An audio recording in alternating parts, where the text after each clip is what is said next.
সকলোলৈকে নমস্কাৰ। এইবাৰৰ মূল্য পবিত্ৰতা। পবিত্ৰতাৰ মহত্ব। এই বিশ্বজগতৰ সকলো মনুষ্য আত্মাৰ এক স্বাভাৱিক গুণ হৈছে পবিত্ৰতা। সেয়ে সকলোৱে অন্তৰৰ পৰা পবিত্ৰতাক ভাল পায়।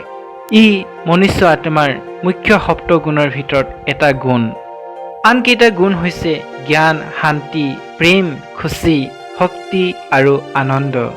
আপুনি নিজেই নিজক সুধি চাওক, আপুনি এই গোটেইকেইটা গুণ অনুভৱ কৰিবলৈ নিশ্চয় ভাল পায়, নিশ্চয় আগ্ৰহী হয়।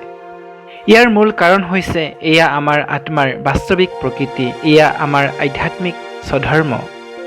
বাস্তৱতে যেতিয়া এই 7টা গুণেৰে সম্পূৰ্ণ হয় তেতিয়াই আত্মা শত্ৰুপ্ৰধান বুলি কোৱা হয়। আকৌ এই 7টা গুণৰ সমাহাৰতেই অনেক নানা ধৰণৰ গুণৰ সৃষ্টি হৈছে। তেনেকৈ আকৌ এই 7টা গুণৰ প্ৰকৃতিৰ পৰা বিকাৰৰো সৃষ্টি হৈছে। আপোনাৰ যদি ইচ্ছা আছে তেন্তে নিশ্চয় এই বিষয়টো অধ্যয়ন কৰিব পাৰে। এতিয়া আহোঁ মূল বিষয় পবিত্ৰতালৈ। ব্যৱহাৰ কৰিবলৈ লোৱা পানীত যদি মাটি, বালি বা তেনে কোনো ধৰণৰ লেতেৰা আদি পৰি থাকে তেন্তে ইয়াক চাকি লোৱা হয়। কাপোৰ যদি ময়লা বা লেতেৰাযুক্ত হয় তেন্তে ইয়াক নিকা কৰি পিন্ধা হয়। নিবাস কৰা ঠাই, কোঠালি আদিত যদি আৱৰ্জনাৰে অপৰিষ্কাৰ হয় তেন্তে কোঠাটো সাৰি পুচি পৰিষ্কাৰ কৰি লোৱা হয়। এই সকলোবিলাকেই প্ৰমাণিত কৰে যে মানৱ জীৱনত ৰহন চহন, খোৱা বোৱা আদিত শুদ্ধিৰ বহুত প্ৰয়োজন আছে। এই স্থূল বস্তু পদাৰ্থ অৰ্থাৎ দ্ৰব্যসমূহৰ শুদ্ধি বা স্বচ্ছতাই বস্তুৰ স্থূল পবিত্ৰতা। ইয়াৰ দৰেই জীৱনত দুৰ্গুণবোৰক ত্যাগ কৰা তথা সৎগুণেৰে নিজকে সুসজ্জিত কৰাটো হৈছে আত্মিক পবিত্ৰতা। শুভ চিন্তা কৰা, নম্ৰতাৰে ব্যৱহাৰ কৰা, মধুৰতাৰে কথা কোৱা, কৰ্মৰ দ্বাৰা সুখ দিয়া আদি সকলো আচৰণৰ শুদ্ধি। আৰু এয়াই হৈছে ব্যৱহাৰত অৰ্থাৎ ব্যৱহাৰিক পবিত্ৰতা। যেনেকৈ স্থূল শুদ্ধি শাৰীৰিক স্বাস্থ্যৰ কাৰণে বহুত প্ৰয়োজন আছে, এনেকৈয়ে আত্মিক শুদ্ধিও শান্তি আৰু সুখী জীৱনৰ কাৰণে অতি অনিবাৰ্য হয়।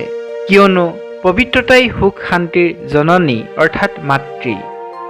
যেনেকৈ অস্বচ্ছতাৰ পৰা বিভিন্ন ধৰণৰ বীজাণু, বিষাণু আদিৰ সৃষ্টি হয় আৰু তাৰ দ্বাৰা বেমাৰ বিয়পি পৰে আৰু ইয়াৰ সংস্পৰ্শলৈ অহা মানৱৰ শাৰীৰিক স্বাস্থ্যৰ ক্ষতি কৰে।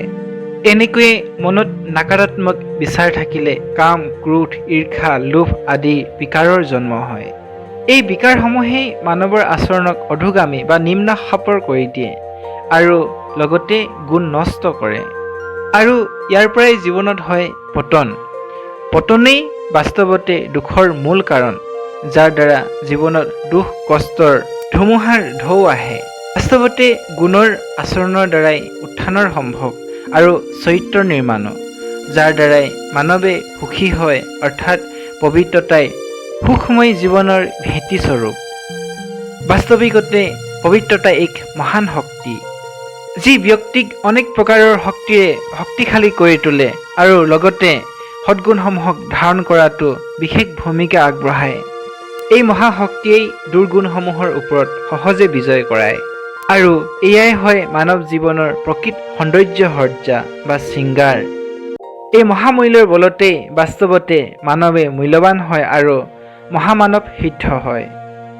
এয়াই সেই মহান মূল্য যাৰ আচৰণত মানৱ দেৱতুল্য হৈ যায়। এই দৈবী গুণৰ ভৰপূৰ ধাৰণা থকাৰ কাৰণেই শ্ৰীকৃষ্ণ আৰু শ্ৰীৰাম মানৱ হলেও দেৱতা বুলি কোৱা হয়।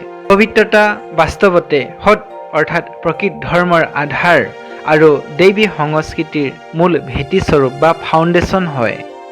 পৰমেশ্বৰ পিতা পৰমাত্মা পবিত্ৰতা গুণৰ সাগৰ।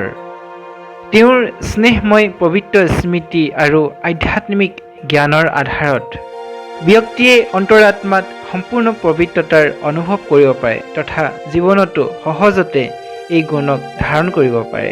অতঃ আপুনিও জীৱনৰ পথত পবিত্ৰতাক ধাৰণ কৰি যাওক, জীৱনক দিব্য কৰি তোলক। এয়াই আমাৰ আপোনালৈ আন্তৰিক শুভকামনা থাকিল। ধন্যবাদ।